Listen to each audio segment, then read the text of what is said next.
pagpipilian eh.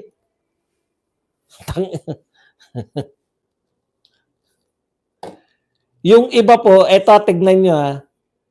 Yung iba po, Mr. Comelec Commissioner, yung iba, umaangal kasi wala sila doon sa pinagpipilian. Magrereklamo. Bakit wala kami sa pagpipilian? Eto, nasa pagpipilian. Ibig sabihin, sino ba nag-print niyan? Hindi ba kayo? Kami ba naglagay dyan? Puta, nilagay lang ba namin yung Duterte Youth dyan?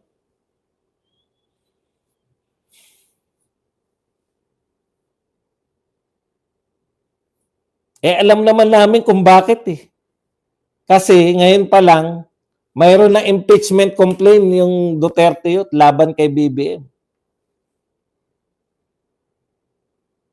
It's unfair. Hindi po, Minandro, hindi siya pambansang loyalista, pambansang loyal. Magagalit sa yung mga loyalista niyan. Ang loyalista kasi, ano yan eh, ini-equate natin kay Marcos eh. Magagalit po yung mga Duterte yan sa'yo. Itama mo, pambansang loyal siya, hindi siya pambansang loyalista. Tapos yung kay Tulfo, sabi niya, wala na sa kamay nilang desisyon dahil naiboto na ng tao. Correct. Naiboto, hindi ba naiboto yung Duterte yun? Kung katwiran mo yung kay Tulfo, bakit hindi mo pwedeng yung po pwede sa pro-government candidate, bakit hindi po pwede?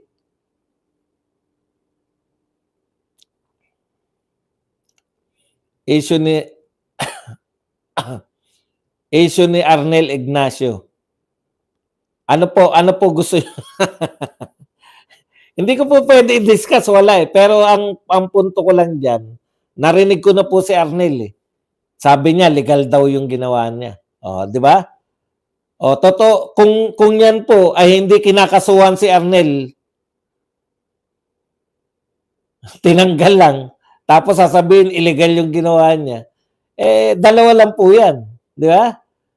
It's either hindi illegal o legal. Ito po kay Arnel, honestly, ngayon lang nagsalita si Arnel Ignacio. Sabi ni Arnel Ignacio, may sinasabi pa siyang, pinaalam niya pa nga yan eh. Alam niyo po, alam niyo, eto, tao ni Marcos si Arnel. Bakit niyo ba inaako?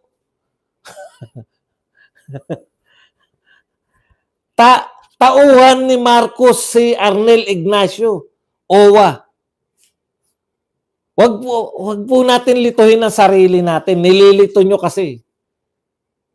Niretain yan ni Marcos, inappoint yan ni Marcos. Hindi naman po pwedeng OWA na ba dati si Arnel? Hindi pa naman siya yata OWA nung panahon ni Duterte. Inappoint yan ni Marcos, OWA. So, i-treat po natin yan, natauhan ni Marcos siya. Huwag nyo pong haluan ng DDS kasi. Di ba? Ang pangit naman nun. No? Ang pangit naman nun na porket tinanggal kasi DDS. Okay. Tao siya ni Marcos. Parang si Vince ngayon. Tao ni Duterte, ngayon tao na ni Marcos. Huwag nyo po yung lituhin yung sarili ninyo na yan ay DDS. No? Okay. So ngayon, pinayagan daw siya, humingi daw siya ng guidance sa DBM, tinuruan daw siya ng DBM, kaya legal daw yung ginawa niya. Sa alam niya. So alam niya na legal yung ginawa niya.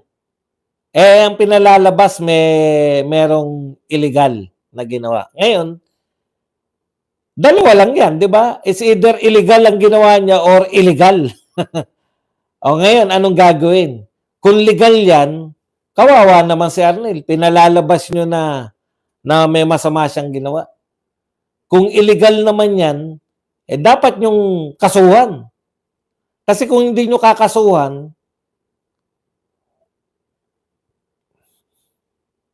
ano lalabas niyan? Di ba? Kasi mga tao ni Duterte yan. Yan talaga yung mga problema namin, yung mga tao ni Duterte, di ba? Ganun yung gusto nyo sabihin.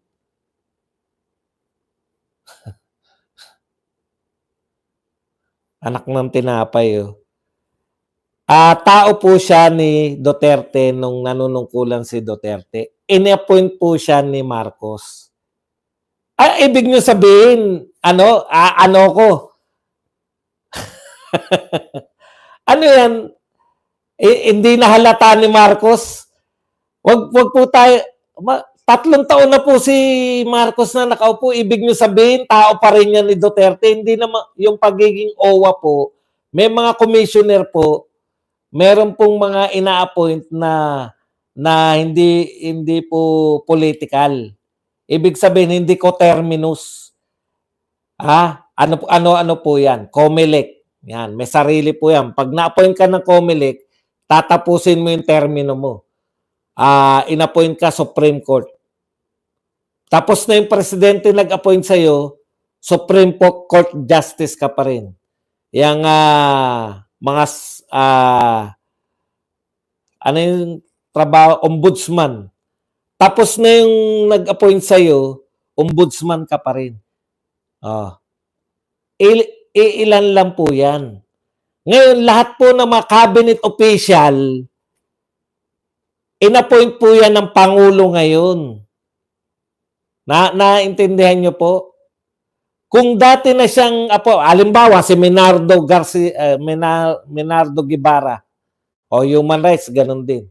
Si Menardo Guevara. Tao rin ni Duterte yan. Sasabihin nyo ba, tao ni Duterte yan ngayon? Tao na ni Marcos yan. Kayo naman, no? Okay. Ang point ko po, kung may kasalanan talaga si Arnel, asan yung kaso?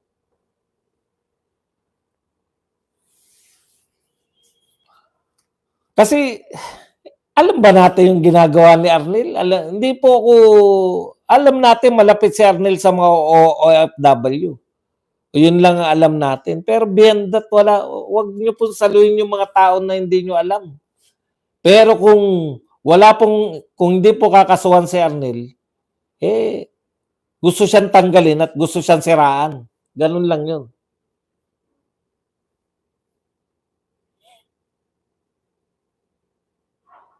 Katulad si Anyo, tao rin naman ni Duterte yan. Sasabihin nyo ba na tao ni Duterte hanggang ngayon yan? Permanent coterminus per contract. So tama sir, ina-appoint din siya ni Bibi. In-appoint din po siya. Sino hindi mawawala sa gobyerno? Kahit sino. Yung mga permanent position, yung mga rank and file, mga teacher, police. Kahit magbago Pangulo, police pa rin yan. Hanggat hindi pa niya naabot yung retirement.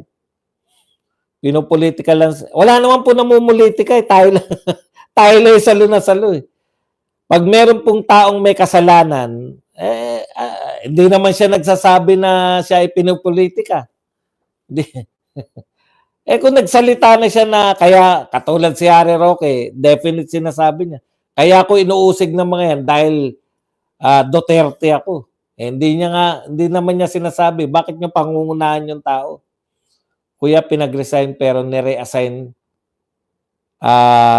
Ibig Ola tsaka nag-retire lang pinalitan. Hindi ko nakuha. Kuya, pinag-resign pero ni-reassign Ibig Ola tsaka nag-retire lang pinalitan.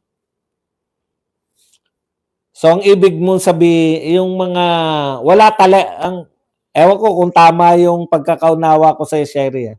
Sinasabi ni Sherry, wala naman talaga. Pinag-resign lang lahat para pautot lang. Pero wala naman talaga impact kasi nire-reassign lang. Di ba? Si Yulo lang talaga yung nawalan. Pero open pa rin daw na ma-appoint siya sa iba. Natalo sila sa OFW kaya sinisisi si Arnel. Pwede rin naman, di ba? Talo sila. Yung mga sa customs, kahit magpalit ng presidente sa custom pa din, kaya walang nagbago. Kaya nga di ba? Tignan nyo po, yung mga taga-NAIA, yung mga pasimuno niyan laglag bala, muntik na naibalik, no? Ngayon naman, hindi na laglag bala. Ano na yung nila? Bukas bagay. Meron pa yung punit passport. lintik na yan. Walang pinag-resign, ni-reassign ng kunwari, tapos. Yun.